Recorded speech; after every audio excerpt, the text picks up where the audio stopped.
Hi, welcome to the Vulnerable Scientist podcast. So today with me I have Harrison.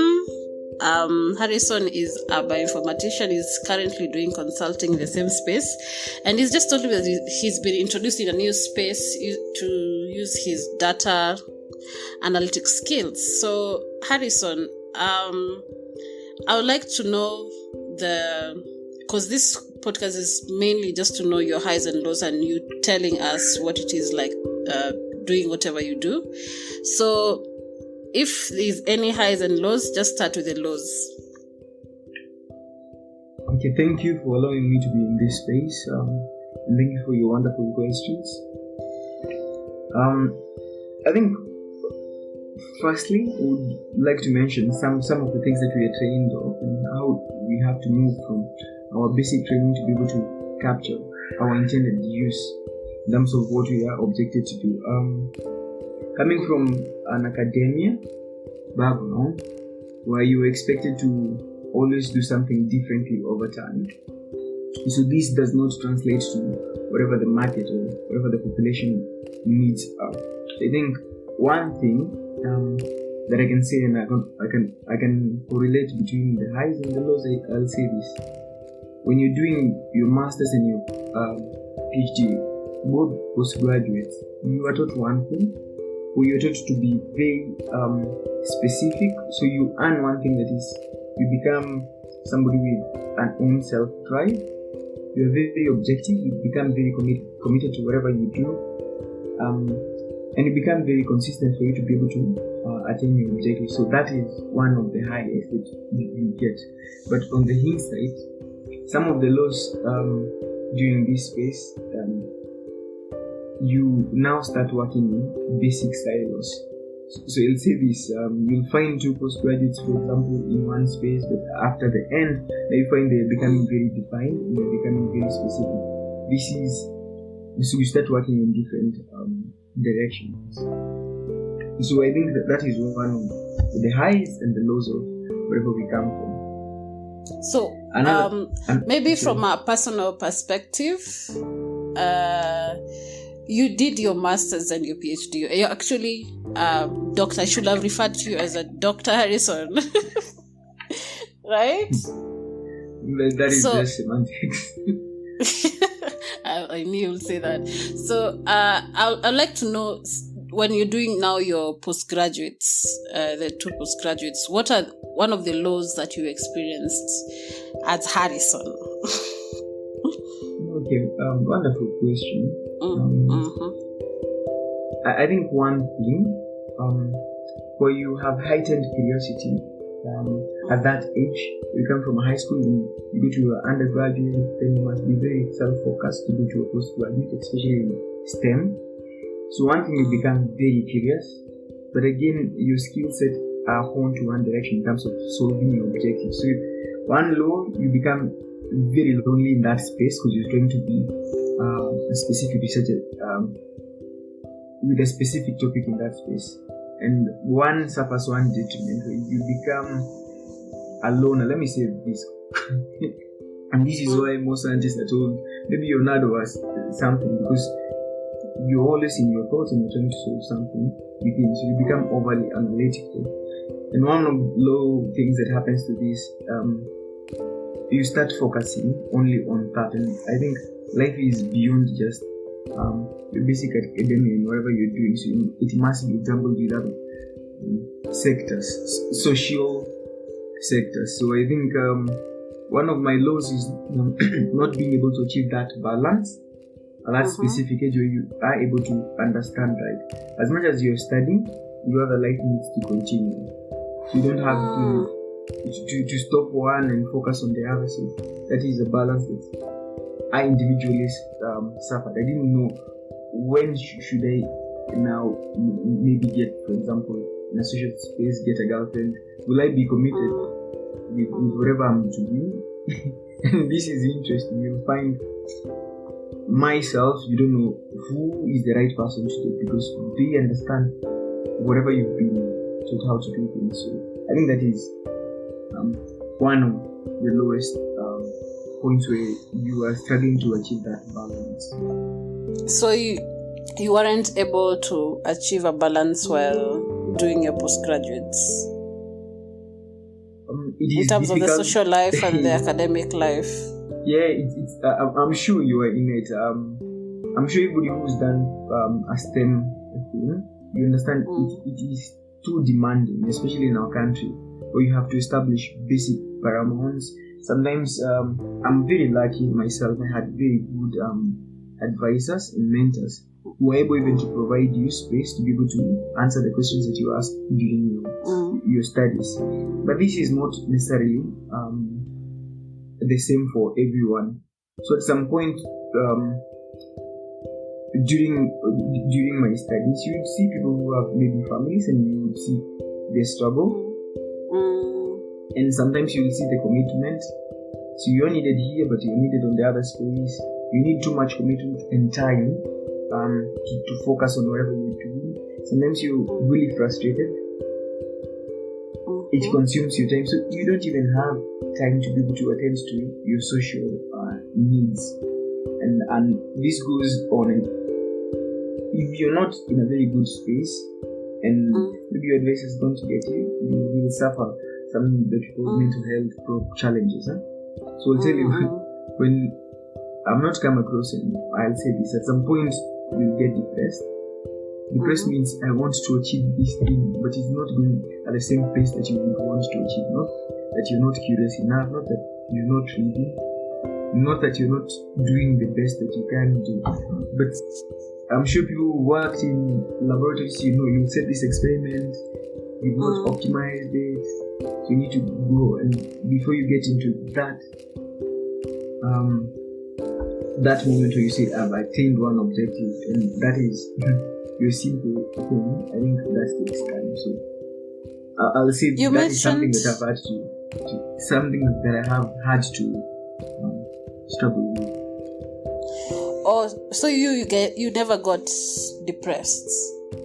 At some point I got depressed because you're trying to achieve this thing. It is not coming as fast as you would want it to. So you get frustrated, and this frustration builds up slowly by slowly. And now this leads to stress, simple agitation, then you lock yourself out, and that's where the depression comes in. Okay, so that's achieving a balance is one of the laws. Is there another law?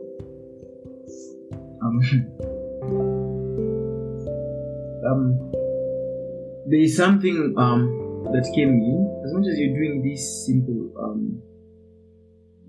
and basic science, for me another law was your time is gone.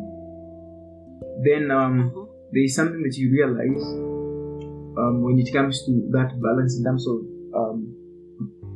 getting into now working space. This is another law. So you become very specialized in whatever you do. And initially when you're doing your academia, you really know what it is that you're trying to do. And I think people are very motivated. But at the end of it, you need again to be reoriented to the society, to the basic society.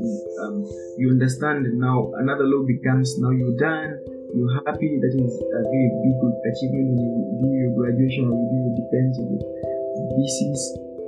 So again you come to a law where you're like, okay, now where do I start? So for example, in the bioinformatics space, can you explain more on that? Like, how is it okay, wonderful. a hard thing to specialize? Yeah. Getting a job in that space. So you're done with your academia, you know how to do your data analytics, you know how to do your coding. But now linking up with working groups that now would inform how you progress in your young career, getting to know who does this kind of data, if you're interested in, for example, genomics or metagenomics. So one law is that inability to completely transition to a completely working group. And I would say this: You know, some of the big, for example, research institutions that you thought that being a researcher, being guided to go into those research facilities, that would be a very good thing for you, and you think the skills can work for them. But now, whatever they are doing and whatever you did, you find, yes, you knew what were their challenges, but for them even to transition, to be able to absorb you, this becomes a big challenge. And sometimes, even seeking internship positions, with your higher qualifications, it becomes a challenge. Somebody will go and tell you you're overqualified, and you're like, okay, but you're having these challenges, and I can sort them, but they'll still tell you you're overqualified. So that becomes a very big blow for anybody who is trying to get into this space. And now, getting mentors to tell you what is the right approach to get, and this is the balance that I was saying that you have to achieve during your studies. You must know who is working on this to ensure that you have a smooth transition. So that is a big blow. Wow. That comes also as a nice tip for anyone who's currently studying. It's important to know who's doing what they're currently doing and where they can apply the skills that they're getting, right? Yeah, sure. So this leads to one thing. The only institutions that can host your talent and your capability based, you see the higher institution of learning. So you'll be forced now, you've done all these things, maybe you're forced to teach, and you go back to classes and you're like, okay. So again, it goes to the thing that I was mentioning to you. You are conditioned in a specific way to go back. So I feel that most of the professions that have done those higher courses go back to do the simplistic things, so they are underutilized by the country.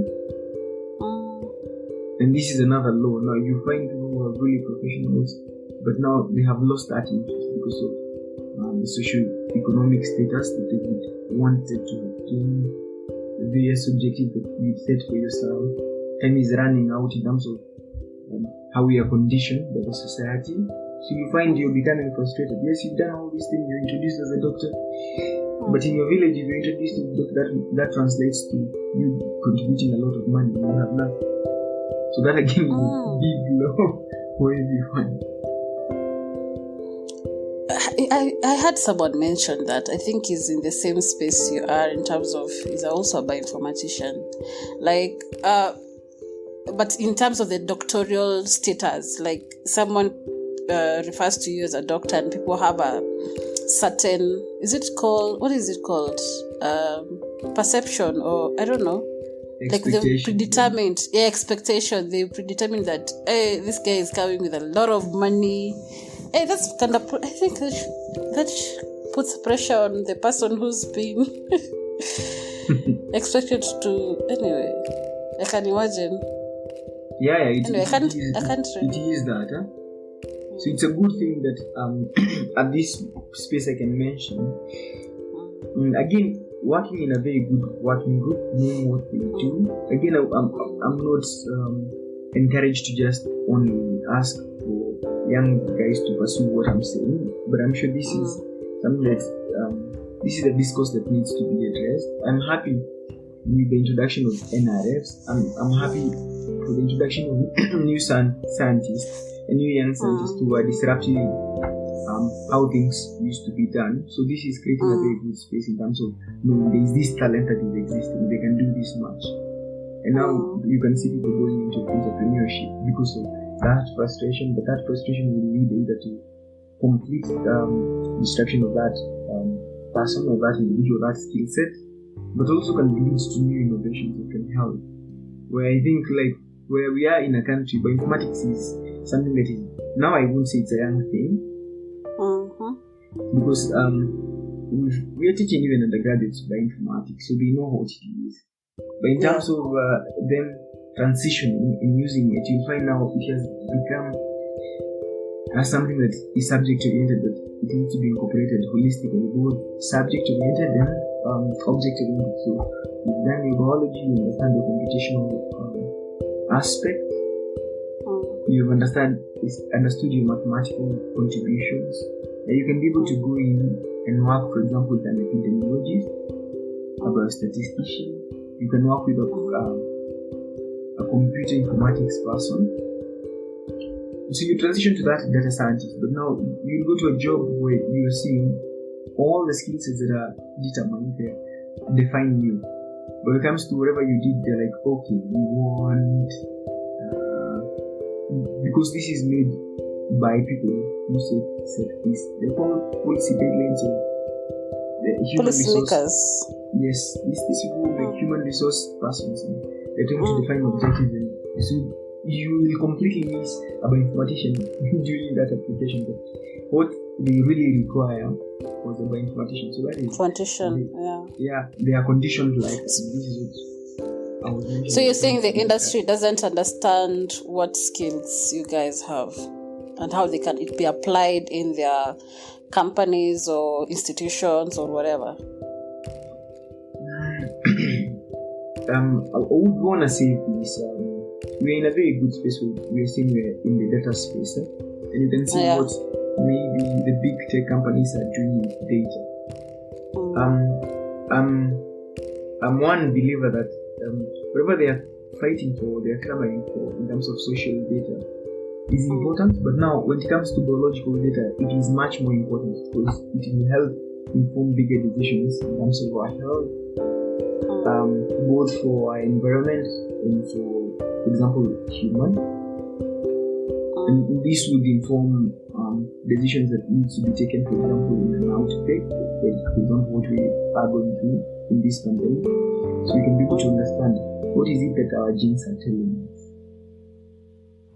What is happening at this space. If you go and notice, and for example, maybe your transition in this, what it means, you have, for example, neurologists who are trying to be bioinformaticians, so they are transitioning slowly. But this is something that is already existing. So I think either we are inventing the wheel, and that's why it could be in the biological space. In terms of tech-wise, we are moving slowly. I would rather say this. This is not only our generation's a problem. This is something that has existed because of that thing that we call mental conditioning. Yeah. But you'll see now that there are companies that are coming up, for example, the drug companies, and they're coming up with this disruptive way of making drugs. So now they're starting, can we do in silico because of the existing data that is telling us to? Then from that data, can we design experiments, design drugs, be able to do simulations and modeling? That now, when we say we are going to do in vitro tests, we have a very good target. And we have very good data that supports whatever we are going to do in the field will be fine. So I think now people are rushing to that space, but now again translating to the people that is conditioned to always think like that, it becomes difficult. But don't forget now, the people who hold these positions to make these decisions within those institutions are still rigid in terms of their thought processes. I've managed to be able to transition. Okay. Looks like there's more to this. Is there another law that you want to talk about? A specific one. As you mentioned when you are introducing me, you mentioned that there is a space that completely goes unknown.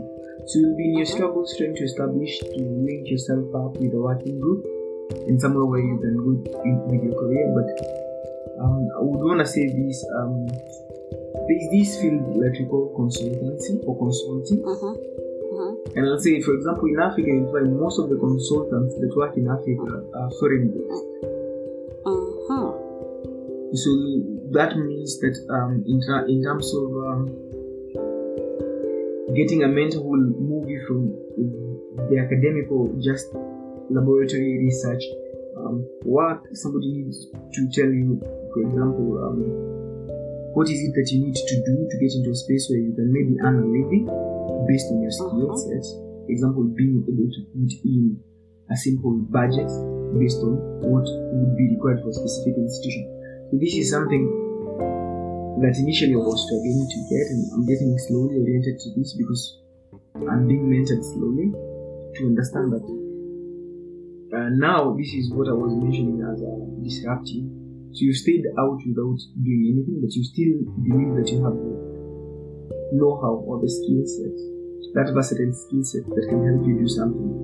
So you start reading around, and now you start reorienting yourself with the world and how it works. So that is a law, yes, but one thing that I always know about STEM students, we are curious to learn. So when you start learning again and you start experiencing and getting excited that wow, this is a good space, then at least this gives you hope of a better place. You can do better. So I'll say the other law is transitioning from a place where either you choose to disrupt and force yourself to a space where very minimal people will understand what you do in terms of these existing working groups, or you completely transcend and maybe this is what they call arrogance, where they look at you and ask you why you given that consultancy and you have more experience. The experience comes in now trying to understand where we're coming from. How can we transition from that basic lab setup to now being able to communicate effectively? And I think you can see what is happening in terms of data. And I can say, for example, if I choose, for example, COVID, you will need the bioinformatics to be able to create a very simple dashboard to be able to just tell everyone who are making these kits, are the kits maybe reaching the market in good time. Then they can be able to see value with that. Then also you can be able to inform government in terms of the strategy in terms of logistics. Is it good or bad? So that will help in making decisions about that. Then you can be able to even help everyone audit. Then finally you can be able to ask the masses and capture this data and correlate to each other. And you can also now this is now science that is working for the people. So I think that big transition where you can understand the whole aspect of research from basic lab to production in terms of piloting to now spread. But now we are working with a company that is selling. Then once we sell, is that enough? Now it must be regulated and policies must be made. Just understanding that space, I think in Africa, very people are venturing in that. So you won't find enough mentors out there to be able to hold your hand and walk you through. Actually, it becomes it becomes very difficult. I understand now. So is from this, I can see you're trying to move to the positive side of it. So is there, out of all this, is there a good thing that you've loved? Like, is there a high out of all this? What is mentioned before? A very good question. So there are two choices you do. Either you get depressed or you choose a disruptive model to be able to spread your skills. One thing is being able to communicate effectively using the existing platforms and the internet to be able to spread whatever they can do. This is creating something new where people can believe. I think for established data, for example, social data, you have these influencers, they call them influencers. But now in our biology, in our space, either you're an established person and you out and you claim your experience having worked with a government ministry or a research institution, so those are the people who are called. But if you're young enough and you come to this, so we have these working platforms that we've created. I call them pipelines. Where I don't have to reinvent the wheel. I don't have to have the skills that you have. But again, there is a positive movement within big policy and decision makers where they've given leeway to what I'm calling consortiums, where young people don't get depressed. If you have the skills, you can combine. If this is a molecular biologist, this is a social science, this is an accountant, you can come together and you learn from each other in terms of how do we manage a project, how do we cater for this very specialized course in the company, and you can be able to share off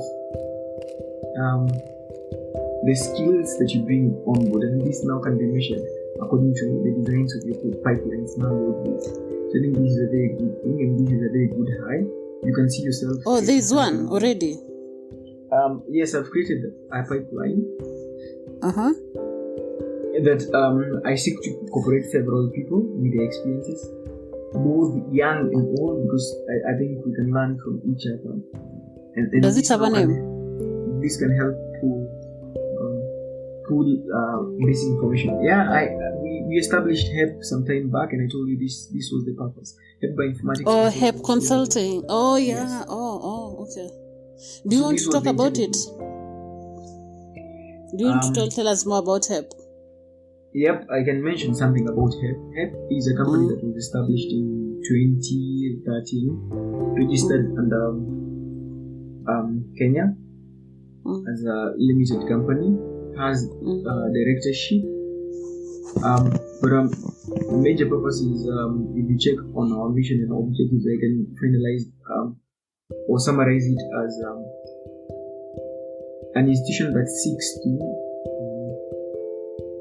give simplicity to science in terms of driving science that forces changes into our society.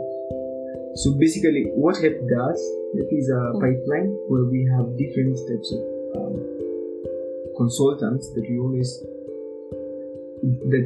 always come in and on board when we establish the project. You can come as your own consultant, and we take you in based on the skills that you have. Then we establish a specific work. For example, maybe the World Health Organization has a specific call and they have defined the TOR. So from that consortium, we pull people who are interested in it and people who think they can contribute. Then you can put a simple expression of interest or a specific proposal depending on what it does. Then once you win that specific work, now you spread this work to the various consultants depending on what they can do. One advantage of HEP, I'll say this, people will never meet and I have never met. Wow, interesting. So people can work virtually wherever they are and they can be able to deliver what. So we have these time stamps depending on what you've done, and we spread it based on to-do list. If there's something that needs to be done and we establish that, so we break down what is supposed to be done, and we have these work packages. What is it that you're doing here?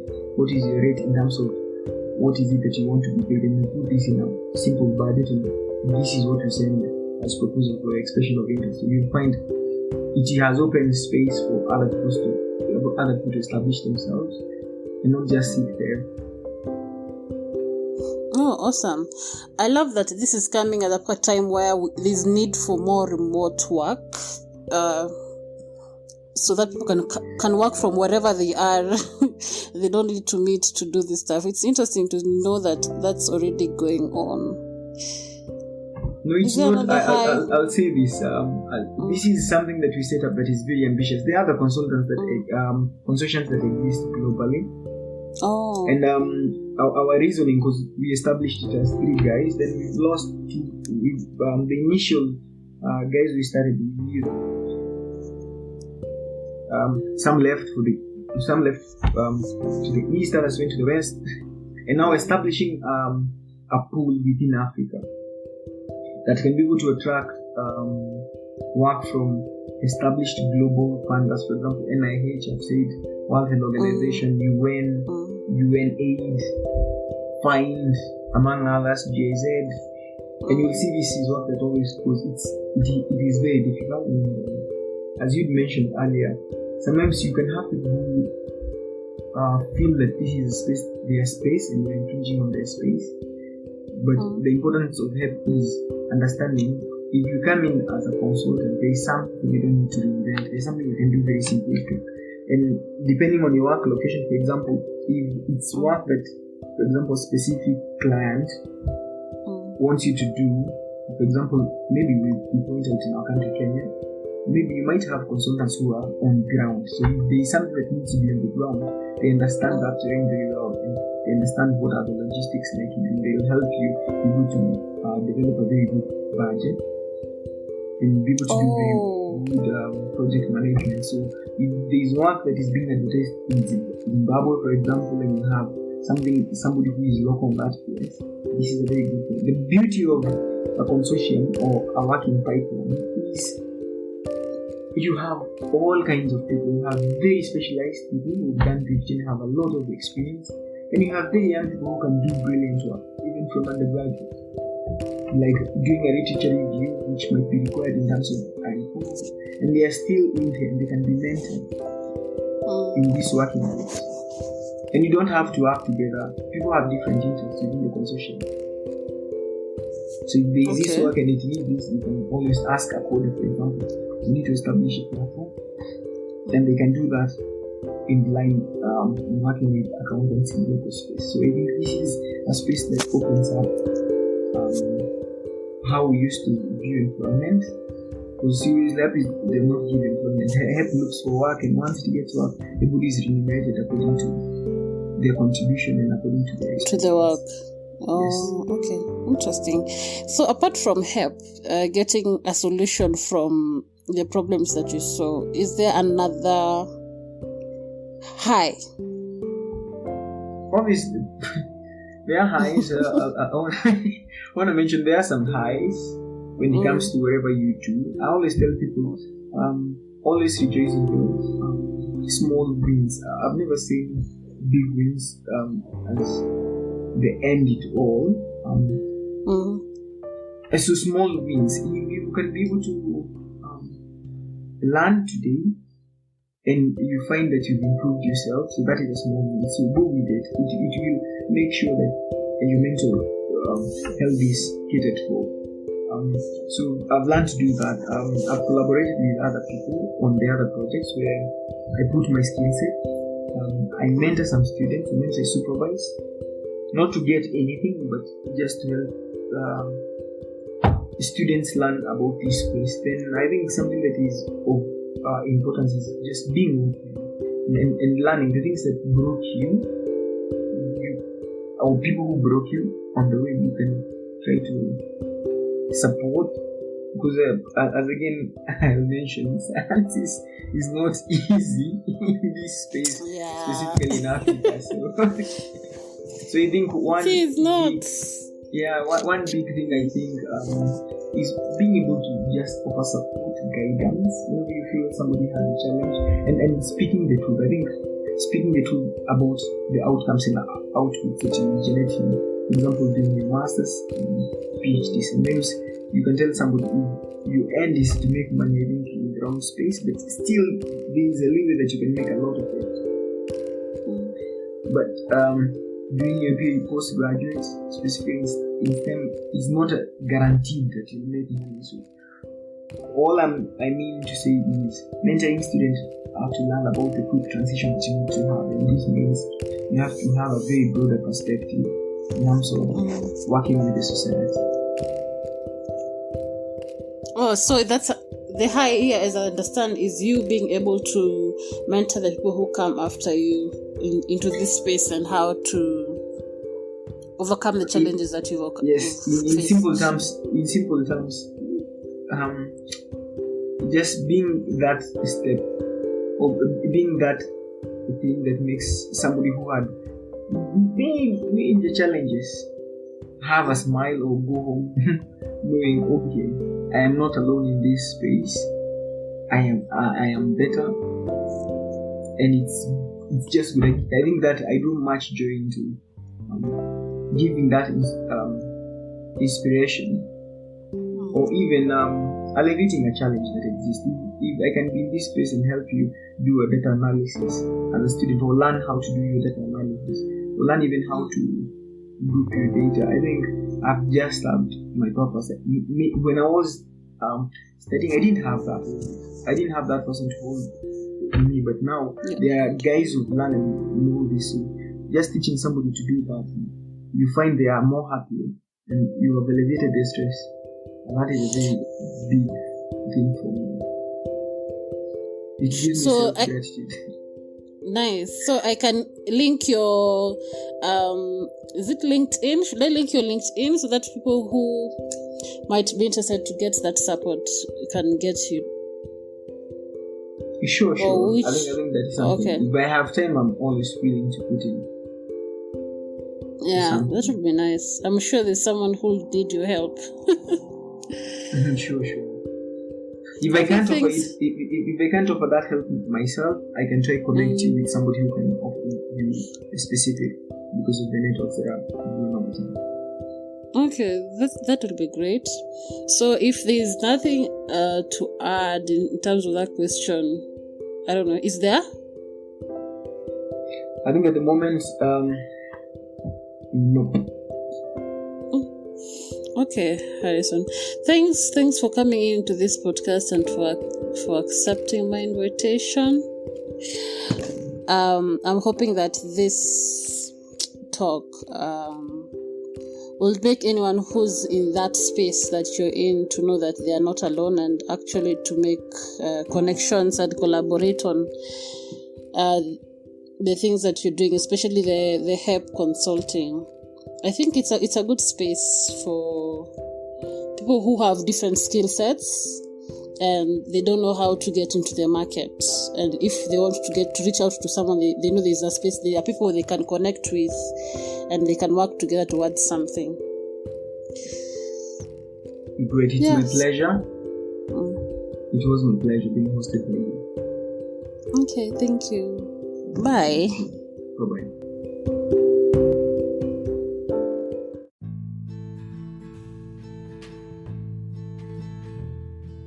I just opened Audacity, a free software to edit audio. And I don't know much about audio editing and all that. I opened a new file just the way you do in Word and I pressed record.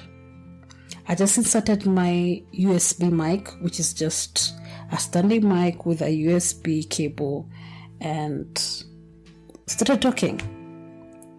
After this, I'll just take a piece of the quiet moment like now and use it to do a noise reduction. Then I will export this using a WAV file. Then take it to Anchor, add a background music, which is actually very easy. Then download again. Then take that final file and upload it on Buzzsprout. Then Buzzsprout processes it, levels all the audio nicely to be on the same level, because I was told that I don't have a voice for voiceovers because the voice goes down and up. So Magic Mastering in Buzzsprout does that for me and levels the sound to be the same. Then I just add a few details and the podcast is done. Simple, right? You can also do this. Just click on the link on the show notes for Buzzsprout. Then you will get a free $20 gift card from Amazon. If you tell Buzzsprout that we sent you, and for you to tell Buzzsprout that I sent you, you can only do that by just clicking on that link. That will support this podcast so that I can be encouraged and be able to support this show and maybe stop doing what I'm doing. Maybe get someone to be able to do the addition of the background music, or maybe more motivated to learn more about how the background music stuff works.